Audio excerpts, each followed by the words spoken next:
Hi, welcome to my channel, Geri in Stitches, where I share sewing and crafting content. Please take a few seconds to subscribe to my channel, ring that notification bell, give a thumbs up, and leave a comment. Today I will be showing how I made this halter top from a circular piece of fabric. This was an idea that I saw on Instagram through Karamia Maui's account. Check her out because she has many cool ideas like this one, which starts off with a circle of fabric. Then, with a few simple cuts made, combined with some sewing, the circle will transform into a cute halter top. Let's start with the cutting process. You will only need a meter long piece of fabric if you're planning on making a top the same length as mine. See how I've just folded up the fabric piece into quarters? Well, go ahead and do the same to yours because this is the easiest way to derive a circle from your fabric. Make sure that you identify the corner where the two folds occur because that's where we will measure the radius of the circle from. Now grab a measuring tape and mark a distance of about 50 centimeters or 20 inches from that corner on one of the sides of the quarter square. Then keep doing this by pivoting the measuring tape at that corner to mark out the distance of the radius of the quarter circle every inch or so until you get to the other side of the square. We can now join up all the points that we've marked up, and the line that we draw will be the circumference of the quarter circle. What's left to do is to follow this curved line and with a good pair of fabric shears, cut out your quarter circle. If you're working with a slippery fabric, you might want to pin the layers of fabric together along the curve before cutting. I'm using a stable, lightweight cotton, so I'm just going to go ahead and cut this out without pinning. The next thing I do is to press out the folds in that corner here because this will give me the guidelines to locate the center of the fabric circle.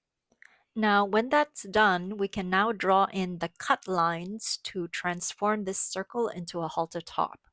The right side of the circle will become the back bodice and the left side will be the front bodice. Here are two fold lines that cross, and the cross point is the center of the circle. I am now marking the center with an erasable marker so that it becomes clearer and easier to work with. Next, draw a vertical line that crosses that center point. Then measure a 1 inch distance to the right of it and draw another line that is parallel to the first line drawn. This vertical line is dividing the bodice between the front and the back. The measurement of this vertical line is a total of 13 inches, and that means that from the center, the line is equally divided to 6.5 inches on each side.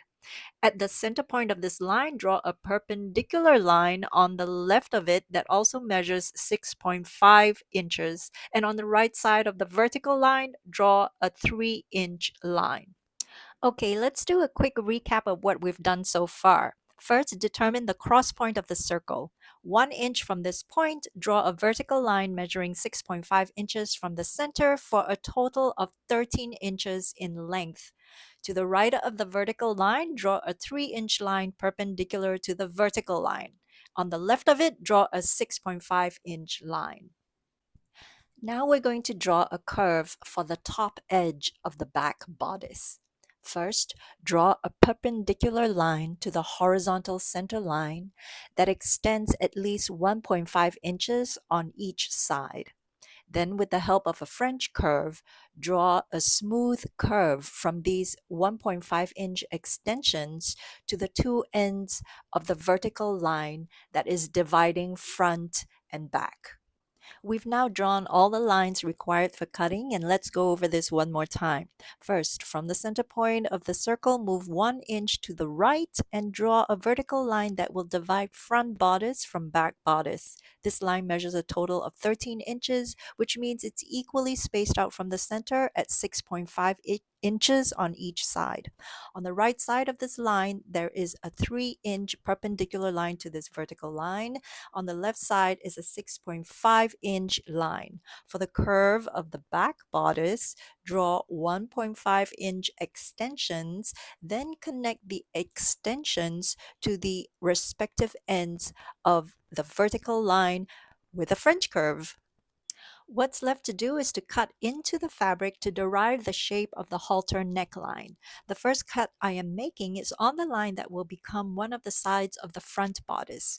Then the next cut is on the front neckline for the front bodice. Now I'm cutting out a section that will define the shape of the back bodice. Do the same for the mirroring side, and your cutting is done. These measurements that we've used to cut the halter top will vary according to your size, and the main measurement to consider is whether you should keep the measurements at 6.5 inches for the lines of the front bodice that would sit around the bust area. I am estimating that 6.5 inches would work for a small to medium size, and for a large, I recommend cutting out all the lines at 7 inches instead. I am doing this by trial and error, so you might want to make a toile before cutting into your good fabric. And now we're ready for the sewing construction. First, let's take a good look at what we've cut out. These two portions that my hands are touching are the pieces that would go over the bust, and I will just quickly turn this over so that you can see it from the right side of the fabric. When I lift these two portions up, you will see the front bodice taking shape, and the sewing construction is mainly installing bias tape to the cut raw edges of the bodice so that it becomes a wearable garment. I am working with bias tape that is 1.5 inches wide, and the bias tape will be installed on all the edges that we've just cut out. This means that the first sewing task is stay stitching this entire cut edge to stabilize the curves and the raw edges. Stay stitching involves sewing a line of stitching that is just shy of 1/4 inch around the raw edge. The stitch length is at a regular stitch length of 2.5, and there's no need to backstitch. I like to start at the center back and carefully stitch all the way around till I get back to where I've started. Stay stitching will prevent this edge from being distorted or stretched out when we are working. And at this point, you can also do a quick fit test to see if the dimensions that we've cut out would work for you. The next task on the list is to bind the front neckline with bias tape.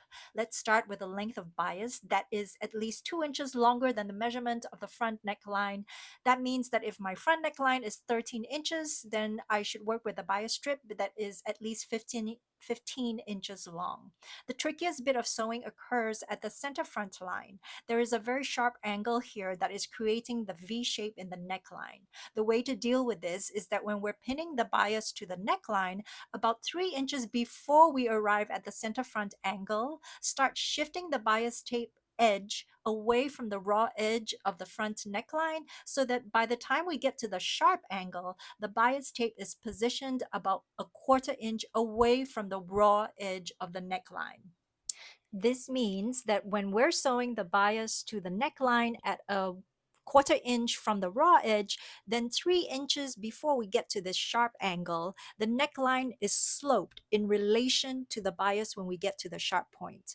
The sewing needle will catch a tiny sliver of fabric at the sharp point of the neckline to attach it to the bias. On the other side of this angle, we are also sloping the raw edge of the bias in relation to the raw edge of the neckline, but this time we're pinning it so that about 3 inches away from the sharp angle, the raw edges will line back up again. The result of this is that when we're sewing at the sewing machine, it would seem that we're sewing a straight line on the side of the bias, but on the side of the neckline, it is sloped towards the sharp angle at the center front. You can choose to base this by hand sewing first so that you don't have to deal with pins at the sewing machine, and it'll also give you a more accurate and balanced sloping angle on the side of the neckline. But since I am lazy, I will go ahead and just go straight to the machine to sew this on. The right sides of the bias and the bodice are facing together, and as you can see, the edge of the presser foot is always lined up with the raw edge of the bias. It may also be easier to pin and sew this with the neckline facing up instead of the bias. Now, as I approach the sharp angle of the neckline, which is marked by this line on the bias, I keep checking to see that the neckline is sloped at the right angle below, and I may have to do multiple adjustments to make sure that it's catching the neckline beneath. That is why this whole task may be easier to accomplish with the neckline facing you instead of the bias strip facing up. Once this is done, This is what it looks like. We can go ahead and pin the second side of the folded bias to the neckline. I am sewing it on by stitching it in the ditch. That means that when I am pinning it, I am making sure that I will be catching the folded bias underneath. When stitching in the ditch, go slow, and if you prefer, you can switch your presser foot to an edge stitch presser foot for more accuracy. I find that if I go slow, then that's the best way to get the top results. Also notice that because we're catching the neckline in a sloped manner, the stay stitching will show, but after stitching in the ditch, I simply just remove these stitches with a seam ripper. The last thing to do here for the V shape of the neckline to lay properly is to first mark the point where the sharp angle is positioned.